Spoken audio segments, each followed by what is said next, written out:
অনুষ্কা। নামটা যখন শহরের নামী কলেজের করিডোরে উচ্চারিত হতো তখন বাতাসে একটা আলাদা দাপট টের পাওয়া যেত। ওর কাছে আভিজাত্য মানে কেবল নামী ব্র্যান্ডের লোগো বা আইফোনের লেটেস্ট মডেল নয়। আভিজাত্য ছিল ওর স্বভাবে। চুলে পারফেক্ট কার্ল, নখে নিখুঁত আর্ট, আর চোখের চাউনিতে সবাই আমার নিচে, এমন একটা ভাব। ইনস্টাগ্রামের হাজার হাজার ফলোয়ার আর রিলসের ঝকঝকে দুনিয়াই ছিল ওর আসল ঘর। গ্রাম, সেটা তো ওর কাছে শুধু পাঠ্য বইয়ের কোনো একঘেয়ে অধ্যায় বা সস্তায় তামাশা করার বিষয়। কলেজ পিকনিকের জন্য যখন এই গ্রামটাকে বেছে নেওয়া হলো, অনুষ্কার মেজাজ তখন থেকেই সপ্তমে। বাসের এসির মধ্যেও ও বারবার রুমাল দিয়ে মুখ মুছছিল আর বিরক্তিতে নেহাকে বলছিল, সিরিয়াসলি নেহা, এই ধুলোবালি আর মশার আস্তানায় আমরা পিকনিক করব? আমাদের কলেজের টেস্ট কি দিন দিন এতই নিচে নেমে যাচ্ছে? নেহা একটু শান্ত স্বভাবের। ও বাইরের জানালা দিয়ে তাকাতে তাকাতে বলল, আহা, অত রাগ করছিস কেন? দেখ না, জায়গাটা কিন্তু বেশ স্নিগ্ধ। অনুষ্কা একটা বাঁকা হাসি হেসে ফোনটা ব্যাগে রাখতে রাখতে বলল, স্নিগ্ধ? যেখানে ২ ঘন্টা ধরে ফোনের নেটওয়ার্ক গোল্লায় গেছে, সেখানে কিসের শান্তি আমি তো বুঝছি না। জাস্ট অসহ্য। বাস যখন গ্রামের মেঠো পথ দিয়ে এগোচ্ছিল, বাইরে তখন চৈত্র শেষের হালকা হাওয়া। ধানক্ষেতের সবুজ রং যেন দিগন্তে মিশে গেছে। কিন্তু অনুষ্কার কাছে ওসবের কোনো দাম নেই। ওর কেবল মনে হচ্ছিল কতক্ষণেই বিভীষিকা শেষ হবে। বাস যখন থামল, সবাই হৈ হৈ করে নামলেও অনুষ্কা নামল সবার শেষে। ওর দামি ব্র্যান্ডেড স্নিকার্সটা যখন মাটির ওপর পড়ল, ও যেন একটা দীর্ঘশ্বাস ফেলল, যেন কোনো রাজকন্যাকে জোর করে বনবাসে পাঠানো হয়েছে। উফ, এই জায়গাটা ঠিক ততটাই জঘন্য যতটা আমি ভেবেছিলাম। চারদিকে শুধু কাদা আর অসভ্য মানুষের ভিড় হবে নিশ্চয়ই। নিজের অজান্তেই বিড়বিড় করে কথাটা বলে ফেলল। ঠিক তখনই পাশ থেকে একটা বলিষ্ঠ অথচ শান্ত গলার আওয়াজ ভেসে এলো। জায়গা কোনোদিন জঘন্য হয় না ম্যাডাম, আসলে মানুষের দেখার চাউনিটাই কখনো কখনো নোংরা হয়ে যায়। অনুষ্কা চমকে ঘুরে তাকাল। সামনে একটা ছেলে দাঁড়িয়ে, পরনে একদম সাধারণ ধুতি আর সাদা পাঞ্জাবি, হাতে একটা বাঁশের লাঠি, বোধহয় গরু চড়িয়ে ফিরছিল। কিন্তু ওর দাঁড়িয়ে থাকার ভঙ্গি আর চোখের স্থির চাউনিতে এমন একটা আত্মবিশ্বাস ছিল যা অনুষ্কা ওর শহরের বন্ধুদের মধ্যেও দেখেনি। তুমি মানে তুমি কে? অনুষ্কা ভুরু কুচকে জিজ্ঞাসা করল, যেন কোনো এলিয়েন দেখছে। ছেলেটি ঠোঁটের কোণে একটা তাচ্ছিল্যের হাসি ফুটিয়ে বলল, নাম সিদ্ধার্থ, আর যেটাকে আপনি কাদা আর অসভ্য মানুষের ভিড় বলছেন, সেটা আমার জন্মভূমি, আমার ঘর। অনুষ্কা নিজেকে সামলে নিয়ে একটু তাচ্ছিল্য ভরে বলল, ও, তো তুমি এখানকার লোকাল। ভালো, অন্তত আমাদের ব্যাগগুলো বয়ে নিয়ে যাওয়ার জন্য একটা গাইড পাওয়া গেল। সিদ্ধার্থ এক পা এগিয়ে এলো। ওর চোখে তখন আগুনের ঝিলিক। ও খুব শান্ত গলায় অথচ তীক্ষ্ণভাবে বলল, গাইড বা কুলি তো আপনি অনেক পাবেন ম্যাডাম, কিন্তু আপনার এই আকাশছোঁয়া অহংকারের কোনো ট্রিটমেন্ট কিন্তু এই গ্রামে নেই। এখানে মাটির গন্ধে মানুষ বাঁচে, আপনার মতো মেকি সাজে নয়। পেছন থেকে কলেজের ২-৩ জন ছেলেমেয়ে হো হো করে হেসে উঠল। অনুষ্কার কান দুটো রাগে ঝাঁ করতে লাগল। ওর ইগোতে এর আগে কেউ এভাবে চোট দেয়নি। ও চিৎকার করে বলে উঠল, তোমার স্পর্ধা তো কম নয়, জানো আমি কে? তুমি আমাকে অপমান করছ? সিদ্ধার্থ ওর চোখের দিকে সোজা তাকিয়ে কাঁধ ঝাঁকিয়ে বলল, অপমান আমি করিনি ম্যাডাম, আপনি নিজেই নিজেকে ছোট করছেন। আমার গ্রামের মাটিকে বিচার করার সাহস যখন আপনার হতে পারে, তখন সত্যিটা শোনার সাহসও একটু রাখুন। শুরু হলো এক অলিখিত যুদ্ধ। একদিকে শহরের দম্ভ, অন্যদিকে গ্রামের মাটির জেদ। সারা দিন ধরে চলল অনুষ্কা আর সিদ্ধার্থের বাক্যবান। অনুষ্কা যেন প্রতিজ্ঞা করেই এসেছিল যে এই গ্রামের সব কিছুর মধ্যেই ও খুদ বের করবে। দুপুরের খাবারের থালাটা সামনে আসতেই ও নাক কুচকে বলল, এই খাবার এত সাধারণ কেন? জাস্ট ডাল, ভাত আর সবজি, না আছে কোনো স্পাইস, না আছে কোনো প্রেজেন্টেশন। সিদ্ধার্থ পাশে বসে শান্তভাবে নিজের গ্রাস মুখে তুলছিল। ও মুখ না তুলে খুব নিস্পৃহ গলায় বলল, কারণ এটা আসল খাবার ম্যাডাম, ক্ষেত থেকে তুলে আনা টাটকা সবজি, প্যাকেটজাত প্রিজারভেটিভ দেওয়া বিষ নয়। স্বাদের চেয়ে পুষ্টিটা এখানে বেশি প্রাধান্য পায়। অনুষ্কা ঝামটে উঠল, কিন্তু সিদ্ধার্থের যুক্তির কাছে ও যেন মনে মনে হেরে যাচ্ছিল। বিকেলের দিকে অনুষ্কা বিরক্তিতে পায়চারি করতে করতে বলল, উফ, এই পচা জায়গায় করার মতো কিছুই নেই, না আছে কোনো মল, না আছে কোনো ভালো ক্যাফে। মানুষ এখানে দিন কাটায় কি করে? সিদ্ধার্থ তখন একটা গাছের নিচে বসে বাঁশ দিয়ে কিছু একটা বানাচ্ছিল। ও একবার তাকালো অনুষ্কার দিকে। কখনো নিজের সাথে একটু কথা বলে দেখেছেন? শহরের গোলমালে তো নিজেকেই হারিয়ে ফেলেছেন। এখানে অন্তত নিজেকে খুঁজে পাওয়ার প্রচুর সুযোগ আছে। অনুষ্কার রাগে পা ঠুকে ওখান থেকে চলে গেল। ও যত বেশি চিৎকার করছিল, সিদ্ধার্থের ওই অদ্ভুত শান্ত ভাবটা ওকে তত বেশি খ্যাপিয়ে দিচ্ছিল। মনে হচ্ছিল সিদ্ধার্থ যেন ওকে আয়না দেখাচ্ছে, আর সেই আয়নায় অনুষ্কা নিজেকে খুব ছোট দেখছে। সন্ধ্যা নামল নদীর পাড়ে। ঝোপঝাড়ের ফাঁক দিয়ে ঠান্ডা বাতাস বয়ে যাচ্ছিল।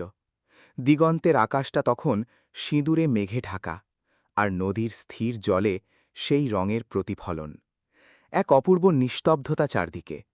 সবাই যখন সেই মায়াবী রূপ দেখে মুগ্ধ, অনুষ্কা তখন হাত উঁচিয়ে পাগলের মতো ফোনের নেটওয়ার্ক খুঁজছে। উফ, এই জায়গাটা তো একদম ডেড জোন, কিচ্ছু নেই এখানে। ওর গলায় তখন চূড়ান্ত হতাশা। ঠিক তখনই পেছনে ঘাসের ওপর কারোর পায়ের শব্দ পাওয়া গেল। সিদ্ধার্থ এসে একটু দূরে বসল। সব কিছুই আছে ম্যাডাম, আপনার হাতের ওই যন্ত্রটার বাইরেও একটা জগৎ আছে, শুধু আপনার দেখার চোখটা বন্ধ। অনুষ্কা এবার আর নিজেকে সামলাতে পারল না। ও একরাশ তিক্ততা নিয়ে বলল, তোমার তো সব ভালোই লাগবে। কুয়োর ব্যাঙ যেমন মনে করে কুয়োটাই তার পৃথিবী, তোমার অবস্থাও তেমন। এই গেয় জগৎটাই তোমার সব। সিদ্ধার্থ আকাশের দিকে তাকিয়ে একটু হাসল। ওই হাসিতে কোনো রাগ ছিল না, ছিল এক অদ্ভুত করুণা। ও ধীর গলায় বলল, আর আপনার পৃথিবী সেটা, যেটা শুধু অন্যকে দেখানোর জন্য, কাচের দেওয়ালে ঘেরা একটা সাজানো মিথ্যে। আপনি বাঁচেন অন্যের লাইক আর কমেন্টের জন্য, আর আমরা বাঁচি নিজের জন্য। অনুষ্কা কিছু বলতে গিয়েও থেমে গেল। ওর বুকটা যেন ধক করে উঠল। শহরের হাজারো মানুষের ভিড়ে ও অনেক অপমান শুনেছে, অনেক প্রশংসা পেয়েছে, কিন্তু এভাবে ওর অন্তরাত্মাকে কেউ কোনো দিন নাড়া দেয়নি। ও কোনো মতে বলল, তুমি আমাকে চেনও না, আমাকে জাজ করার অধিকার তোমাকে কে দিল? সিদ্ধার্থ ওর চোখের দিকে সরাসরি তাকিয়ে শান্তভাবে বলল, চেনার দরকার নেই ম্যাডাম, আপনাকে বোঝার জন্য এই কয়েকটা ঘণ্টাই যথেষ্ট, কারণ আপনি ভেতর থেকে যতটা শূন্য, বাইরে থেকে ততটাই শব্দ করছেন। নদীর পাড়ে সেই তর্কের পর দুজনের মাঝখানে এক ভারী নীরবতা নেমে এলো। বাতাসের ঝাপটায় গাছের পাতার শব্দ ছাড়া আর কিছুই শোনা যাচ্ছিল না। অনুষ্কা চুপচাপ দূরে তাকিয়ে রইল। ওর মনের ভেতর তখন ওলটপালট চলছে। রাতে ক্যাম্পফায়ার বসানো হল। আগুনের লেলিহান শিখা আকাশে উঠছে, আর তার চারপাশে ঘিরে থাকা সবাই গান গাইছে, গল্প করছে। কিন্তু অনুষ্কা সেই আনন্দ থেকে নিজেকে দূরে সরিয়ে রাখল। ও একা একটা বড় পাথরের ওপর বসেছিল। আগুনের আলোয় ওর মুখটা মাঝে মাঝে ঝলমল করে উঠছিল। সিদ্ধার্থ ওকে লক্ষ্য করছিল। ও ধীর পায়ে কাছে এসে বসল। কি হল? আজ এত নিঝুম কেন? ঝগড়া করার এনার্জি শেষ? অনুষ্কা একবার ওর দিকে তাকাল, তারপর আবার আগুন দেখতে দেখতে বলল, তোমার এসব জেনে কোনো কাজ নেই। এমনিই জিজ্ঞাসা করলাম, এই শান্ত মেয়েটাকে ঠিক চেনা যাচ্ছে না তো? সিদ্ধার্থের গলায় এবার উপহাস নয়, বরং এক ধরনের প্রশান্তি ছিল। অনুষ্কা এবার আর রেগে গেল না। একটা লম্বা দীর্ঘশ্বাস ফেলে বলল, আসলে এখানকার সবকিছুই বড্ড আলাদা। এই আগুন, এই রাত, এই নিস্তব্ধতা, শহরে এসব নেই। সিদ্ধার্থ মৃদু স্বরে সংশোধন করে দিল, আলাদা নয় ম্যাডাম, এটা আসলে অ্যাকচুয়াল। আপনাদের শহরের জাকজমকটাই তো মেকি। অনুষ্কা প্রথমবার সিদ্ধার্থের দিকে এমন এক দৃষ্টিতে তাকাল যেখানে কোনো ঘৃণা বা অহংকার ছিল না। ওর দুচোখে ছিল গভীর চিন্তা। ও হয়তো ভাবছিল, এতদিন ও যেটাকে জীবন বলে জানত, সেটা কি সত্যিই মেকি? পরদিন সকালটা ছিল কুয়াশাচ্ছন্ন। কলেজের সবাই মিলে জঙ্গলের ধারের ট্রেলগুলোতে হাঁটতে গেল। অনুষ্কা হাঁটতে হাঁটতে বড্ড ক্লান্ত হয়ে পড়েছিল। হঠাৎ ওর চোখে পড়ল ঘন গাছের ফাঁক দিয়ে সূর্যের সোনালি আলো চুইয়ে চুইয়ে মাটিতে পড়ছে। ও ভাবল, এটাই সেরা জায়গা একটা এস্থেটিক ছবি তোলার জন্য। আমি আসছি। কাউকে কিছু না বলেই ও মেন রাস্তা ছেড়ে বনের ভেতরে ঢুকে গেল। ছবি তুলতে ও এতটাই ডুবে গেছিল যে সময়ের হিসেব হারিয়ে ফেলল। যখন সম্বিত ফিরল, ও দেখল চারদিকে শুধু গাছ আর গাছ। সব রাস্তা একই রকম লাগছে। ও যেদিক থেকে এসেছিল সেদিকটা আর খুঁজে পাচ্ছিল না। চারদিকের সেই নিস্তব্ধতা এবার ওকে ভয় দেখাতে শুরু করল। ও চিৎকার করে ডাকল, হ্যালো, কেউ আছো? নেহা, কেউ কি শুনতে পাচ্ছ? কোনো উত্তর নেই, শুধু দূর থেকে কোনো এক অজানা পাখির ডাক ওর ভয়টাকে আরও বাড়িয়ে দিচ্ছিল। ওর আভিজাত্যের মুখোশটা তখন ধুলোয় মিশে গেছে, রয়ে গেছে শুধু একটা অসহায় প্রাণ। ঠিক তখনই পেছনে শুকনো পাতার উপর কারোর পায়ের শব্দ পাওয়া গেল। অনুষ্কা ভয়ে জমে গিয়েছিল। একটা পরিচিত কণ্ঠস্বর শোনা গেল, ম্যাডাম, বনের পশু পাখিরাও কি আপনার ফটোশ্যুটে যোগ দেবে নাকি? অনুষ্কা ফিরে দেখল সিদ্ধার্থ। ওর হাতের কুঠার আর কাঁধের ঝোলা বলে দিচ্ছিল ও জঙ্গলের কাজ শেষ করে ফিরছিল।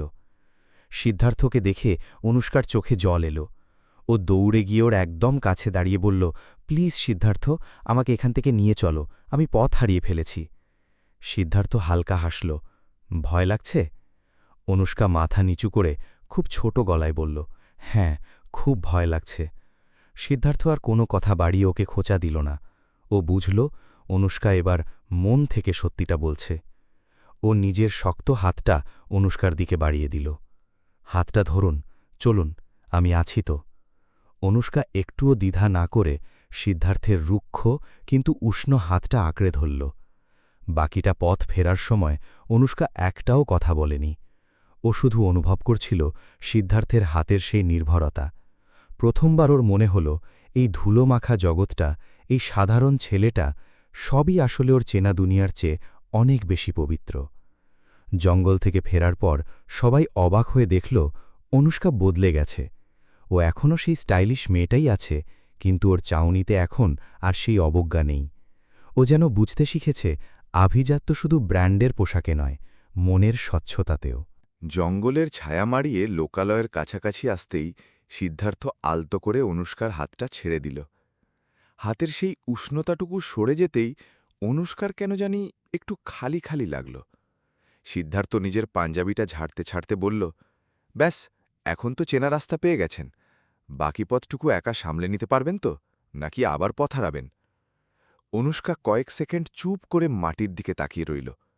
তারপর খুব নিচু স্বরে প্রায় ফিসফিস করে বলল, থ্যাংক ইউ। সিদ্ধার্থের কানে কথাটা যেতেই ও একটু অবাক হল। তারপর ঠোঁটের কোণে ম্লান হাসি ফুটিয়ে বলল, প্রথমবার আপনার মুখে ধন্যবাদ শুনলাম, সত্যি বলতে বেশ ভালো লাগল শুনতে।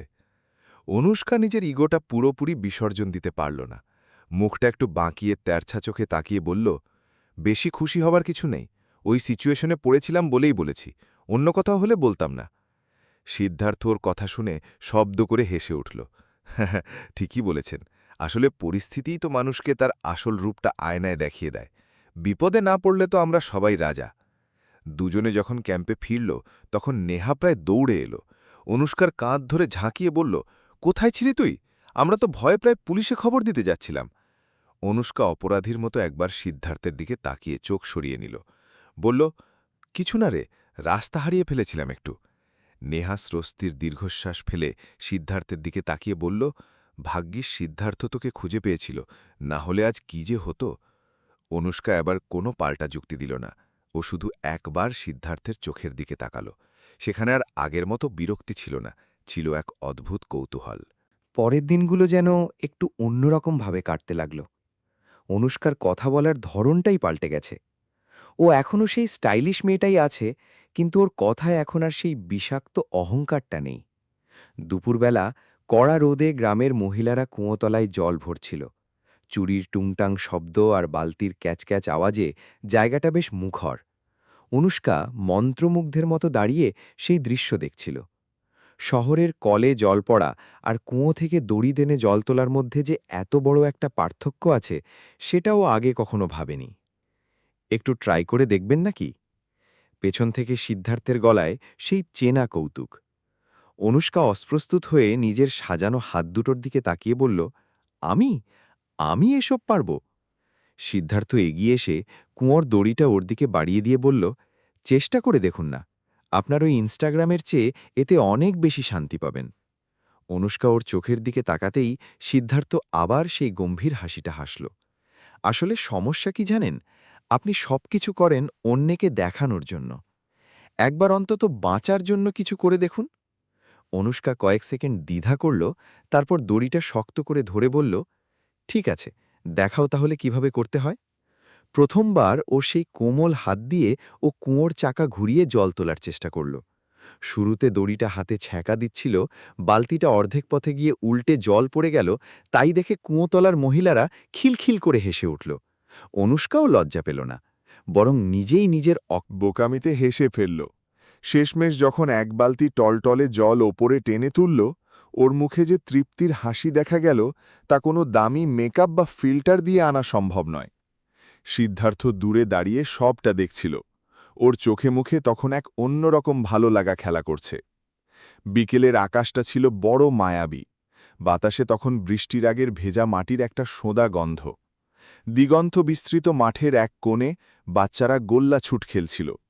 অনুষ্কা আজ খুব ধীর পায়ে হাঁটছিল, যেন প্রতিটা মুহূর্তকেও অনুভব করতে চায়। সিদ্ধার্থ ওর নীরবতা লক্ষ্য করে বলল, কি হলো, আজ যে বড় চুপচাপ, সেই দাপুটে মেয়েটা কোথায় গেল?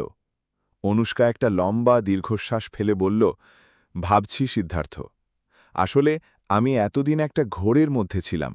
গ্রাম, মানুষ, জীবন এসব নিয়ে আমার ধারণাগুলো কতটা ভুল ছিল সেটা এখন বুঝতে পারছি। সিদ্ধার্থ ঘাসের উপর বসতে বসতে বলল, ভুল তো মানুষ করেই, ভুল করাটা পাপ নয়, কিন্তু সেই ভুলটাকে আঁকড়ে ধরে ওটাকেই সঠিক বলে চালানোটা সবচেয়ে বড় বোকামি। অনুষ্কা অবাক হয়ে ওর পাশে বসল। তুমি এত সুন্দর করে কথা বলতে জানো, এত বুদ্ধি কোথায় পেলে? সিদ্ধার্থ দিগন্তের দিকে তাকিয়ে হালকা হেসে বলল, বই পড়ে নয় ম্যাডাম, এই খোলা আকাশ আর এই মাটি আমাকে জীবন চিনিয়েছে। ধীরে ধীরে সেই তিক্ত ঝগড়াগুলো কোথায় যেন মিলিয়ে গেল। এখন ওদের মধ্যে কথা কাটাকাটি হয় ঠিকই, কিন্তু তাতে বিষ নেই। আছে এক অদ্ভুত খুনসুটি আর নিবিড় বোঝাপড়া। রাতে ক্যাম্পফায়ারের আগুনের সামনে সবাই গোল হয়ে বসেছিল। হঠাৎই নেহা বলে উঠল, নেহা, তুই তো ভালো গান করিস, আজ একটা গান শোনা না আমাদের। অনুষ্কা প্রথমে না না করলেও সিদ্ধার্থের চোখের দিকে তাকিয়ে কেন জানি আর মানা করতে পারল না। ও চোখ বন্ধ করে খুব নিচু স্বরে একটা সুর ধরল। ওর কণ্ঠস্বর আগুনের মতোই মায়াবী হয়ে ছড়িয়ে পড়ল চারপাশে। সবাই মন্ত্রমুগ্ধ হয়ে শুনছিল। সিদ্ধার্থ তো অবাক হয়ে ওর দিকে তাকিয়েই থাকল। গান শেষে চারদিকে হাততালির শব্দে অনুষ্কার ঘোর কাটল।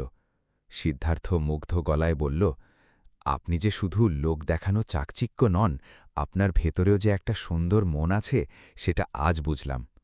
অনুষ্কা এবার আর রেগে গেল না, বরং মিষ্টি একটা হাসি দিয়ে বলল, আর তুমি যে শুধু খোঁটা দেওয়া মানুষ নও, ভেতরে অনেক মায়া লুকিয়ে রাখো, সেটা আমি জঙ্গল থেকে ফেরার পথেই বুঝে গিয়েছিলাম। দুজনের হাসিতে সেই রাতের শান্ত পরিবেশটা আরও মোহময় হয়ে উঠল। রাতের নিস্তব্ধতা তখন আরও গভীর হয়েছে।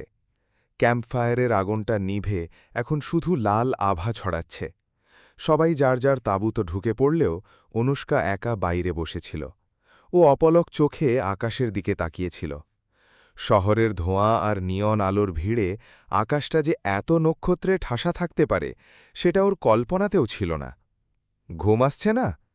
সিদ্ধার্থের চেনা কণ্ঠস্বর। ও অনুষ্কার তাসে এসে ঘাসের ওপর বসল।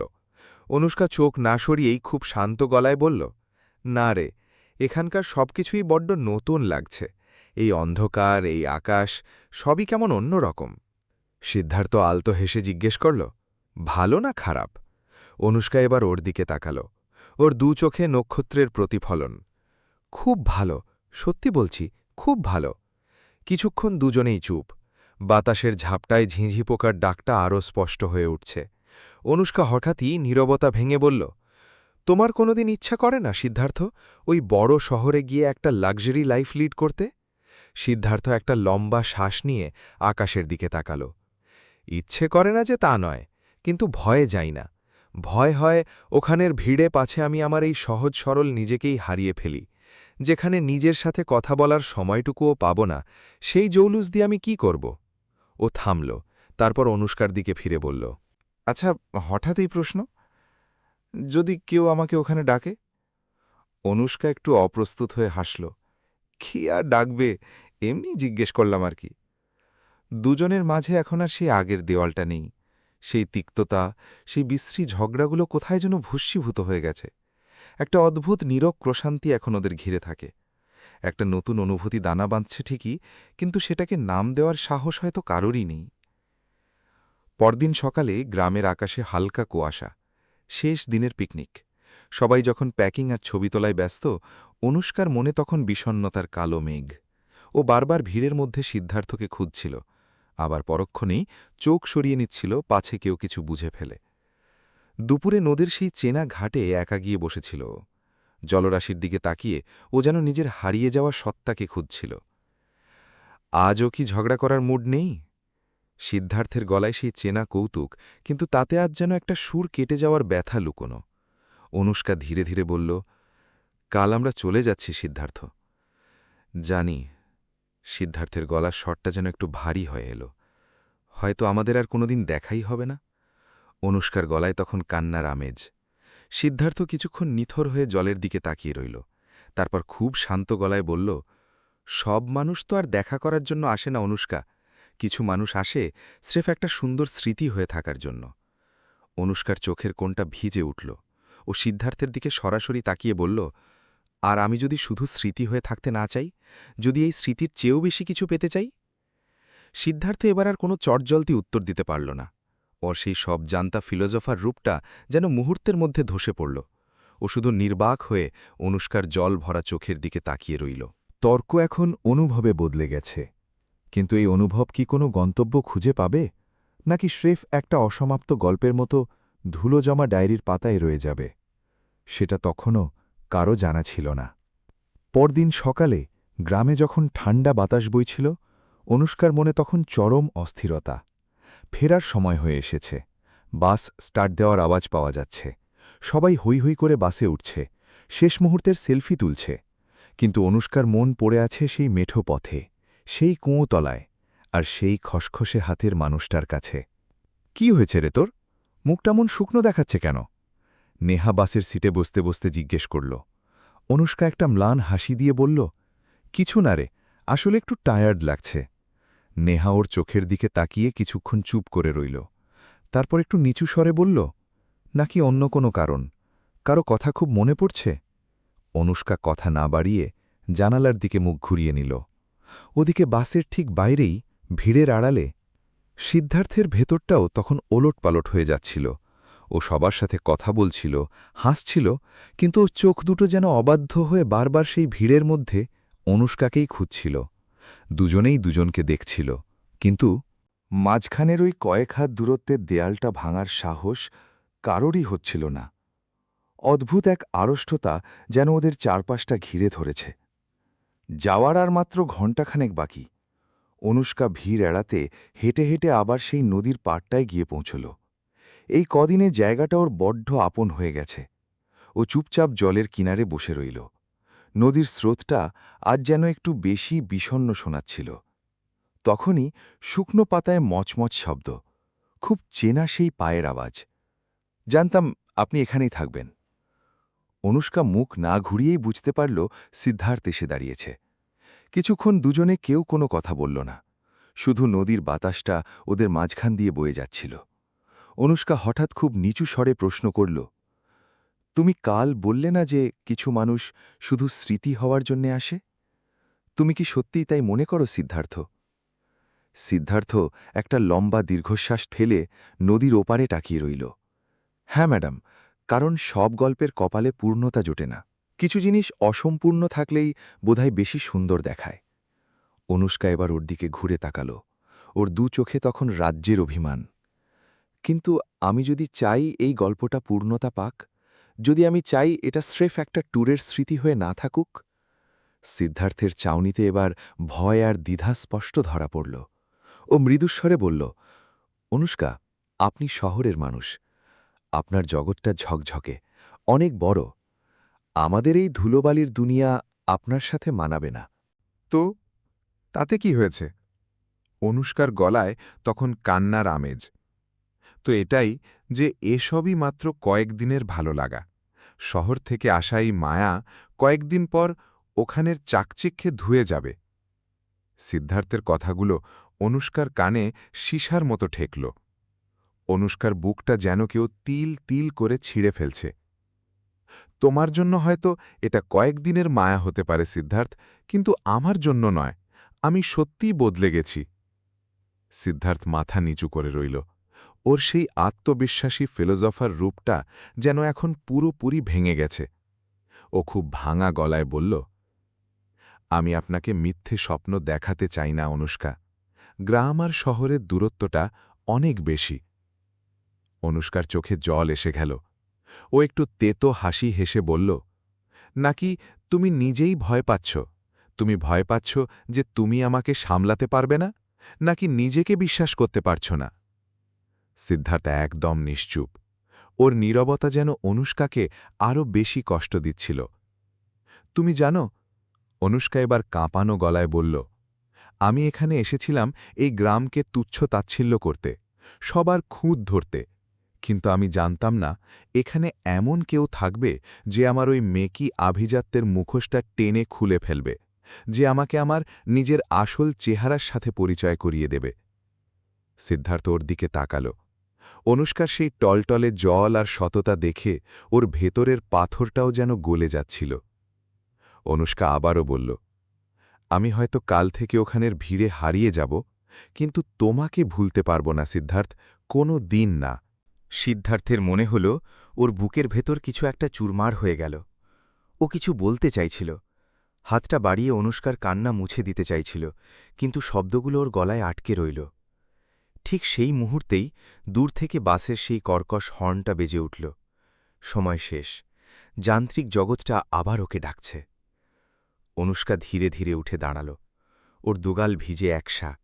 ও একটা লম্বা শ্বাস নিয়ে নিজেকে সামলে নিল। হয়তো তুমিই ঠিক, কিছু গল্প অসম্পূর্ণ থাকাই ভালো, অন্তত তাতে সারা জীবনের একটা আফসোস তো বেঁচে থাকে। সিদ্ধার্থের আঙুলগুলো যখন অনুষ্কার কবজি ছুল, সময়টা যেন থমকে গেল। অনুষ্কা দাঁড়িয়ে পড়ল ঠিকই, কিন্তু ওর ঝাপসা হয়ে আসা চোখ দুটো নিয়ে ও আর পেছন ফেরার সাহস পেল না। সিদ্ধার্থ অনেকখানি সাহস বুকে জমিয়ে বেশ ভারী গলায় বলল, দাঁড়ান, যদি বলি আমি চাইলেও আপনাকে মাথা থেকে সরাতে পারব না, তাহলে? অনুষ্কা এবার ধীরে ধীরে ওর দিকে কিরল।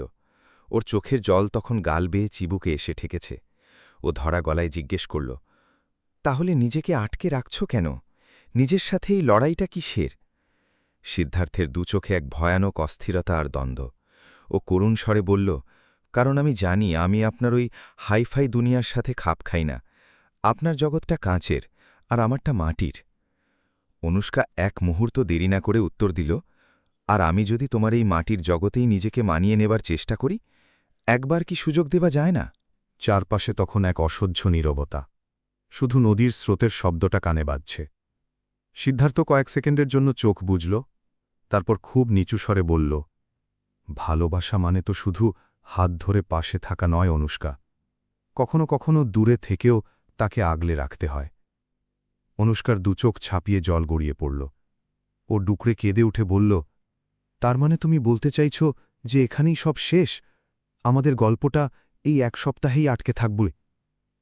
সিদ্ধার্থের ঠোঁটের কোণায় একটা যন্ত্রণাময় হাসি ফুটে উঠল। ও ম্লান মুখে বলল, হয়তো এখনকার মতো এটাই আমাদের গন্তব্য। বাসের হর্নটা এবার আরও দীর্ঘ আর রূঢ় হয়ে বেজে উঠল। এবার আর পালানোর পথ নেই। অনুষ্কা শেষবারের মতো সিদ্ধার্থকে দেখল। ওর চোখের কোণায় হাজারটা প্রশ্ন ছিল। ও অনেক কিছু শুনতে চেয়েছিল, কিন্তু সিদ্ধার্থের কাছে উত্তর ছিল না একটাও। অনুষ্কা খুব ভারী পায়ে বাসের দিকে পা বাড়াল। প্রতিটা কদমে ওর মনে হচ্ছিল ও বুঝি নিজের শরীরের একটা অংশ এই গ্রামের মেঠো পথেই ফেলে যাচ্ছে। বাসে নিজের সিটে বসে জানালার বাইরে তাকাল ও। দেখল সিদ্ধার্থ সেই একই জায়গায় মূর্তির মতো দাঁড়িয়ে আছে। বাইরে থেকে পাথরের মতো শান্ত, কিন্তু ওর চাউনিটা বলে দিচ্ছিল ভেতরটা ওর পুরোপুরি ভেঙে চুরমার হয়ে গেছে। বাসটা যখন স্টার্ট দিয়ে ধীরে ধীরে চলতে শুরু করল, অনুষ্কার চোখের জল আর বাঁধ মানল না। ও ব্যাগ থেকে ফোনটা বের করল, কিন্তু স্ক্রিনের কোণায় সেই ক্রস চিহ্ন। এখনও নেটওয়ার্ক নেই। ও শুধু অস্ফুট স্বরে নিজেকেই জিজ্ঞেস করছিল, এটা কি সত্যিই শেষ? আমাদের কি আর কোনোদিন দেখা হবে না? বাসটা যত দূরে যাচ্ছিল, সিদ্ধার্থের অবয়বটা তত আবছা হয়ে আসছিল। সিদ্ধার্থ ধুলো ওড়া রাস্তাটার দিকে তাকিয়ে রইল, যতক্ষণ না বাসটা বাঁক নিয়ে চোখের আড়াল হল। ওর ঠোঁটে একটা ম্লান হাসি থাকলেও চোখে ছিল বুক ফাটা আর্তনাদ। ওরা দুজনেই জানত ওরা যা অনুভব করছে তার নাম ভালোবাসা, কিন্তু সেই ভালোবাসাকে কোনো নাম দেওয়ার বা পূর্ণতা দেওয়ার শক্তি সেই মুহূর্তে কারোই ছিল না। সেই মুহূর্তে কোনো শব্দ বা কোনো ব্যাখ্যাই যথেষ্ট ছিল না। সিদ্ধার্থ আর অনুষ্কা দুজনেই অনুভব করেছিল বুকের ভেতর দানা বাঁধা সেই টানটা, কিন্তু কেউ তা মুখে নাম দেওয়ার সাহস জোগাতে পারেনি। বাসের জানলা দিয়ে অনুষ্কা যখন শেষবার সেই সবুজ গ্রামটার দিকে তাকাল, তখন ওদের মাঝে শুধু মাইলের পর মাইল দূরত্ব বাড়তে শুরু করেছিল। তবে ওরা জানত না এই দূরত্বই একদিন ওদের অসম্পূর্ণ গল্পে এক অভাবনীয় মোড় নিয়ে আসবে। শহরের যান্ত্রিকতা আর দ্রুতগতির জীবনে অনেক কিছুই বদলে গেছে। উঁচু উঁচু ইমারত, নিত্যনতুন ফ্যাশন আর ব্যস্ততার ভিড়ে অনুষ্কাও এখন এক অন্য মানুষ। কিন্তু যদি কিছু না বদলে থাকে, তবে তাহলে অনুষ্কার মনের সেই গভীর কোণটা। সেই উদ্ধত অহংকারী আর লোক দেখানো মেয়েটা এখন ইতিহাসের পাতায় ঠাঁই পায়। সে এখন একজন শান্ত, বুদ্ধিমতী আর সফল নারী, যে আভিজাত্যের চেয়ে মানুষের মনের দাম দিতে শিখেছে। কিন্তু দিনের শেষে যখন নিঝুম রাত নামে, তখন সেই তামাটে রঙের শান্ত ছেলেটার মুখটাই ওর স্মৃতিতে বারবার কড়া নাড়ে। তুই কি এখনও ওকে মাথা থেকে বের করতে পারিসনি, বলতো নেহা? কফি মগে চুমুক দিয়ে নেহা একদিন হুট করেই জিজ্ঞেস করল। অনুষ্কা একটা ম্লান হাসি দিয়ে জানলার ওপারে নিয়ন আলোর দিকে তাকাল। কিছু মানুষকে ভোলা যায় না রে নেহা, তারা মনে হয় হৃদয়ের খুব গভীরে শিকড় গেড়ে বসে থাকে। নেহা ওর কাঁধে হাত রেখে বলল, তাহলে একবার চেষ্টা করে দেখ না, ওকে খুঁজে বের করছিস না কেন? অনুষ্কা একটা দীর্ঘশ্বাস ফেলে বলল, মাঝে মাঝে খুব ভয় লাগে রে, যদিও বদলে গিয়ে থাকে, বা আমাকে পুরোপুরি ভুলে গিয়ে অন্য কারোর সাথে জীবন সাজিয়ে নেয়, সেই ধাক্কাটা সামলানোর ক্ষমতা বোধহয় আমার নেই। ঠিক সেই সময় অফিসে একটা নতুন কাজের প্রস্তাব এলো, রুরাল ডেভেলপমেন্ট প্রজেক্ট। গ্রামের অবহেলিত মানুষদের জীবনযাত্রার মান উন্নত করার একটা বিশাল দায়িত্ব। প্রজেক্টের ফাইলটা হাতে নিতেই অনুষ্কার বুকটা হঠাৎ অজানা আশঙ্কায় ধক করে উঠল। জায়গাটা ঠিক কোথায়? ও প্রায় রুদ্ধশ্বাসে ম্যানেজারকে জিজ্ঞেস করল। ম্যানেজার ম্যাপের দিকে আঙুল নির্দেশ করে বললেন, শহর থেকে বেশ খানিকটা দূরে, একটা ছোট জনপদ। নামটা হয়তো শোনেননি। অনুষ্কা নামটা দেখেই স্থির হয়ে গেল। ও এক মুহূর্ত দেরি না করে দৃঢ় গলায় বলল, এই প্রজেক্টের দায়িত্ব আমি নিচ্ছি। নেহা পাশে দাঁড়িয়ে ওর দিকে তাকিয়ে মুচকি হাসল। হয়তো ভাগ্য তোকে আবার সেই পুরনো ঠিকানাতেই ফিরিয়ে নিয়ে যেতে চাইছে। এবার আর ভয় পাস না। কিছুদিন পর অনুষ্কা আবার সেই চেনা মেঠো পথে পা রাখল। সেই চিরচেনা ধুলোর গন্ধ, সেই দিগন্ত বিস্তৃত সবুজ মাঠ আর সেই স্নিগ্ধ বাতাস, সবই যেন একই রকম আছে। কিন্তু অনুষ্কার চোখ দুটো উদ্ভ্রান্তের মতো শুধু একজনকে খুঁজে বেড়াচ্ছিল। সিদ্ধার্থ! নিজের অজান্তেই ফিসফিস করে নামটা উচ্চারণ করল ও। প্রতিটা পদক্ষেপের সাথে ওর হৃৎস্পন্দন যেন কান ফাটানো শব্দ করছিল। হাঁটতে হাঁটতে ও ঠিক সেই নদীর পাড়টায় গিয়ে পৌঁছল যেখানে ৩ বছর আগে একটা অসম্পূর্ণ গল্পের ইতি ঘটেছিল। নদীর ঘাটে ঠিক সেই পুরনো জায়গাটিতে একজন দাঁড়িয়েছিল, চওড়া পিঠ, রোদে পোড়া ঘাড় আর সেই চিরচেনা দাঁড়িয়ে থাকার ভঙ্গি। সময় যেন এক পলকে থমকে গেল। অনুষ্কার পায়ের শব্দে লোকটা ধীরে ধীরে পেছনে ফিরল। হ্যাঁ, ওটাই সিদ্ধার্থ। ৩টে বছর কেটে গেছে। সিদ্ধার্থের চেহারায় কিছুটা পরিণতির ছাপ পড়েছে ঠিকই, কিন্তু ওর চোখের সেই স্থিরতা আর আত্মবিশ্বাসটা এক বিন্দুও কমেনি। দুজনে দুজনের দিকে তাকিয়ে রইল নির্বাক হয়ে। ৩টে বসন্ত পেরিয়ে গেলেও দুজনের চোখের ভাষা যেন বলছিল, অনুভূতিগুলো আজও সেই প্রথম দিনের মতোই অমলিন আর জীবন্ত। সিদ্ধার্থের চেহারায় এখন আগের সেই চপলতা নেই, বদলে এক ধরনের গাম্ভীর্য ভর করেছে। ওর রোদে পোড়া তামাটে রংটা যেন আরও গাঢ় হয়েছে, আর চোখের সেই তীক্ষ্ণ দৃষ্টিতে এখন এক সমুদ্র বিষণ্ণতা। আপনি? ও খুব নিচু স্বরে বলল, যেন নিজের চোখকেও বিশ্বাস করতে পারছে না। অনুষ্কার গাল বেয়ে তখন জল গড়িয়ে পড়ছে। ও শুধু মোটে মোটে বলল, হ্যাঁ, আমি। কিছুক্ষণ দুজনেই পাথরের মতো দাঁড়িয়ে রইল। নদীর স্রোতের শব্দ ছাড়া আর কিচ্ছু শোনা যাচ্ছিল না। সিদ্ধার্থই প্রথম নীরবতা ভাঙল। অনেক বদলে গেছেন আপনি। অনুষ্কা একটা ভেজা হাসি হেসে বলল, তুমিই তো বদলে দিলে সিদ্ধার্থ। শহর থেকে যে মেয়েটা এসেছিল সে তো কবেই মরে গেছে। সিদ্ধার্থ অবাক হয়ে তাকাল। আমি বদলেছি? হ্যাঁ, তুমিই তো শিখিয়েছিলে যে দামি ব্র্যান্ড আর মেকি আভিজাত্যের বাইরেও একটা আসল মানুষ হওয়ার আনন্দ আছে। ওদের মাঝখানে হাত তিনেকের একটা ফাঁকা জায়গা, কিন্তু সেই দূরত্বটা এখন আর আগের মতো যন্ত্রণাদায়ক মনে হচ্ছিল না। কিন্তু এখানে হঠাৎ কোনো দরকার? সিদ্ধার্থ জানতে চাইল। অফিসের কাজ আছে একটা, কিন্তু সত্যি বলতে আমি তোমাকে খুঁজতেই এসেছি। সিদ্ধার্থের চোখে পলকের জন্য একটা চমক খেলে গেল, কিন্তু পরক্ষণেই ও নিজেকে খুব শক্ত করে নিল। ৩ বছর পর? হ্যাঁ, কারণ এই ৩ বছরে একটা দিনও তুমি আমার মন থেকে যাওনি। কথাটা শুনে সিদ্ধার্থের চোয়াল শক্ত হয়ে এল। ও আকাশের দিকে মুখ তুলে একটা লম্বা শ্বাস নিল। ওর মুখের পেশিগুলো কাঁপছিল।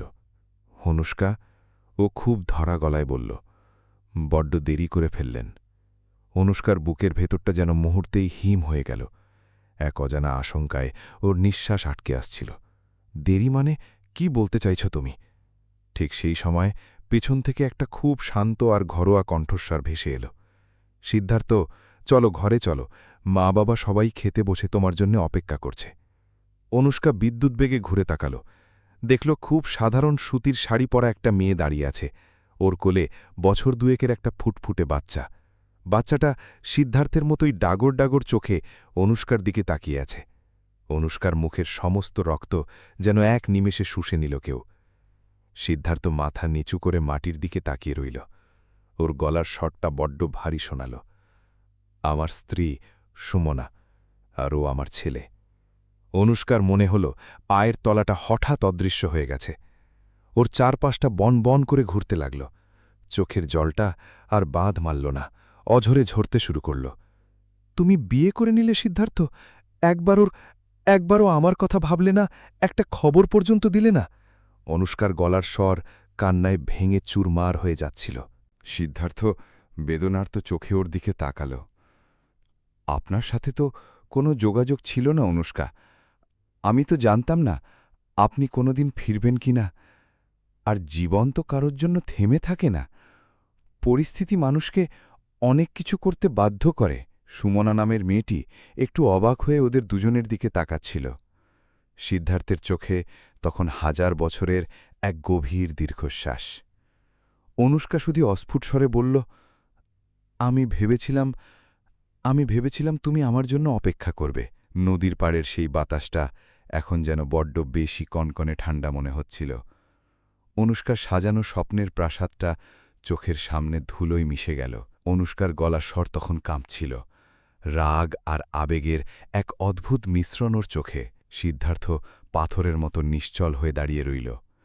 ওর সেই আত্মবিশ্বাসী মুখটা মুহূর্তের মধ্যে যেন ফ্যাকাশে হয়ে গেল। ও কিছু বলতে চেয়েও পারল না, শুধু অপরাধীর মতো মাথা নিচু করে নিল। চুপ করে থেকো না সিদ্ধার্থ, উত্তর দাও। কেন ওই নাটকটা করলে? কেন ওই মেয়ে আর বাচ্চাটাকে সাজিয়ে আমার সামনে আনলে? আমাকে এতটা ঘৃণা করো যে আমাকে তাড়ানোর জন্য মিথ্যে বলতে হলো? সিদ্ধার্থ এবার একটা লম্বা দীর্ঘশ্বাস ফেলল। ওর চোখ দুটো তখন লাল হয়ে উঠেছে। ও খুব ধীর আর ভাঙা গলায় বলল, ঘৃণা করি না অনুষ্কা। ঘৃণা করলে হয়তো আমার জন্য কাজটা সহজ হতো। তাহলে কেন? সিদ্ধার্থ এবার সরাসরি অনুষ্কার চোখের দিকে তাকাল। ওর দু চোখে তখন জল। কারণ আমি আপনাকে মুক্তি দিতে চেয়েছিলাম। 3 বছর আগে যখন আপনি চলে গিয়েছিলেন, আমি দেখেছিলাম আপনার জগতের জৌলুস কতটা। আর আমার জগৎটা দেখুন, কাদা, মাটি আর লড়াই।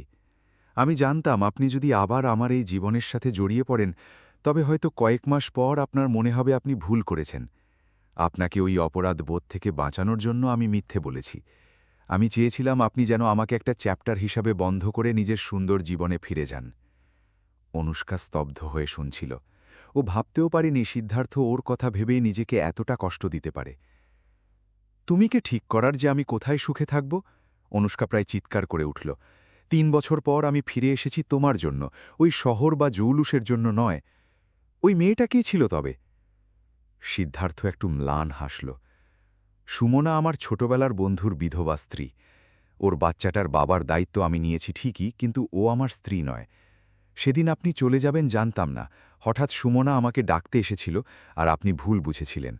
আমি শুধু সেই ভুলটাকে ব্যবহার করেছি আপনাকে দূরে পাঠাতে। অনুষ্কা আর নিজেকে সামলাতে পারল না। ও শক্ত করে সিদ্ধার্থের শার্টের কলারটা চেপে ধরল। তুমি বড্ড বেশি চালাক সাজো, তাই না? কিন্তু তুমি জানো না, ভালোবাসা মানে কাউকে মুক্তি দেওয়া নয়, ভালোবাসা মানে একসাথে লড়াই করা। সিদ্ধার্থের পাথুরে মনটা এবার যেন পুরোপুরি ভেঙে পড়ল। ও অনুষ্কার হাত দুটো নিজের হাতের মুঠোয় নিল। আমি ভয় পাচ্ছিলাম অনুষ্কা, ভয় পাচ্ছিলাম পাছে আবার আপনাকে হারিয়ে ফেলি। অনুষ্কা নিজের কপালটা সিদ্ধার্থের বুকে ঠেকাল। ওর কান্নায় ভেজা গলার স্বরটা এবার অনেক বেশি শান্ত শোনাল। হারানোর ভয় তো আমারও ছিল, কিন্তু এবার আমি কোথাও যাচ্ছি না। এই প্রজেক্ট, এই গ্রাম আর তুমি, সব কিছুর সাথেই আমি থাকব।